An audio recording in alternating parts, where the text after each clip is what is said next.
আমরা অর্থের হিসাব করি, আমরা রিজার্ভের হিসাব দেখি, কিন্তু এটার অন্তরালে যে একটা গভীর কষ্টের গল্প আছে সেই কথাটি কখনো কোথাও উঠে আসে না। মাননীয় স্পিকার, বাংলাদেশের অর্থনীতি যে ভিত্তির উপর দাঁড়িয়ে আছে তার একটা হচ্ছে রেমিটেন্স, এবং সম্ভবত রেমিটেন্স হচ্ছে বাংলাদেশের অর্থনীতির ভিত্তির সবচেয়ে শক্তিশালী একটা ভিত।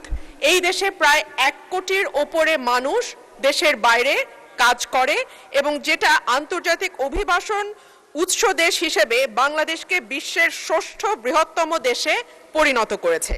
2025-26 অর্থ বছরে বৈধ পথে বাংলাদেশের রেমিটেন্স এসেছে $35.56 বিলিয়ন, এবং এত বেশি বৈদেশিক মুদ্রা আমাদের আমদানি থেকেও আসে নাই, কিংবা আমাদের যে অন্যান্য যে জিনিসগুলো আমরা রপ্তানি করি, গার্মেন্টস সহ অন্যান্য যে বিষয়গুলো রপ্তানি করি, সেখান থেকেও কিন্তু আমাদের এত বিপুল পরিমাণ অর্থ আমরা জোগাড় করতে পারি নাই।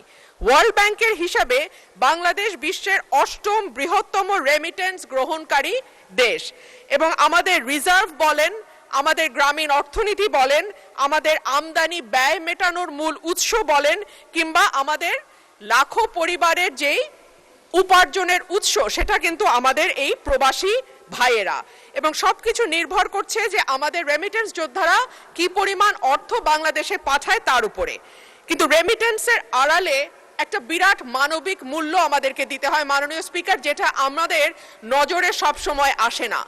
আমরা অর্থের হিসাব করি, আমরা রিজার্ভের হিসাব দেখি, এমনকি কি পরিমাণ বিদেশে আমরা লোক পাঠাতে পারছি সেই হিসাবও আমরা দেখি, কিন্তু এটার অন্তরালে যে একটা গভীর কষ্টের গল্প আছে সেই কথাটি কখনো কোথাও উঠে আসে না। মাননীয় speaker, social cost of migration, যেটাকে আমরা বলতে পারি সুযোগ এবং ত্যাগের গল্প একই সঙ্গে।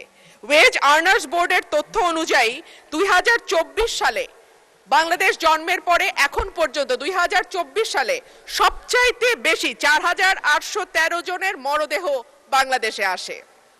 এছাড়াও 15 থেকে 24 পর্যন্ত 38,000 মরদেহ বাংলাদেশে এসছে। লক্ষণীয় বিষয় হচ্ছে এদের বেশিরভাগেরই বয়স 40-এর নিচে, এবং 40-এর নিচে যাদের বয়স মাননীয় স্পিকার, খুব স্বাভাবিকভাবেই তাদের কোনো কোমরবিডিটি থাকার কথা নয়, কিন্তু তারপরেও বৈরী পরিবেশে ঘন্টার পর ঘন্টা পরিশ্রম করা, দেশের সঙ্গে দীর্ঘদিন তাদের ফিজিক্যাল যোগাযোগ যেটাকে বলে সেটাতে বিচ্ছিন্ন থাকা, দুশ্চিন্তা, পরিবার থেকে দূরে থাকা, এবং ভীষণ রকম পরিশ্রম এবং অস্বাস্থ্যকর পরিবেশে দিনের পর দিন থাকবার কারণে এত বড় সংখ্যক মরদেহ প্রতি বছর বাংলাদেশে বিদেশের মাটি থেকে আসে।